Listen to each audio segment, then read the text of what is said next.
అసలు welcome to our channel. ఇలా ముచ్చట ఏంటంటే మనకి ఏదైనా ఇష్టమైంది అది ఖరాబ్ అయినా కొంచెం డ్యామేజ్ అయినా మస్తు బాధ అనిపిస్తుంది కదా. ఇప్పుడు నా సిచ్యువేషన్ కూడా అదే. ఎందుకంటే మా వెడ్డింగ్ యానివర్సరీ రోజు అయితే నేను ఈ సెలబ్రేషన్ కోసం అయితే డెకరేషన్ నేనే చేసిన. చాలా కష్టపడి చాలా ఇష్టంగా చేసుకున్నా.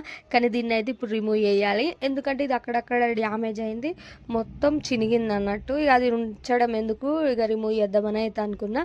కానీ రిమూవ్ చేసినప్పుడు అయితే మస్తు బాధ అనిపించింది.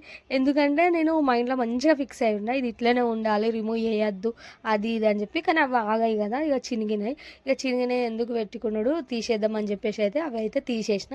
తర్వాత హ్యాపీ యానివర్సరీ స్టిక్కర్స్ అయితే ఇట్లా మధ్యలో ఫొటోస్ అవి పెట్టి ఇట్లా థ్రెడ్ గుచ్చేది ఇట్లా పెట్టినా. అట్లా బాగుందా ఇట్లా బాగుందా కామెంట్ చేసేయండి. ఇక నెక్స్ట్ అయితే మా వెడ్డింగ్ యానివర్సరీ సెలబ్రేషన్ వీడియోనైతే యూట్యూబ్లోనైతే కింద ట్యాగ్ చేస్తా. ఎవరైనా చూడని వాళ్ళు ఉంటే చూసేయండి. ఇన్స్టాగ్రామ్లోనైతే మన ప్రొఫైల్లో యూట్యూబ్ లింక్ ఉంటుంది, దాంట్లోకి వెళ్ళి చూసేయండి. ఓకే, మళ్ళీ ఉంటున్నా, బాయ్.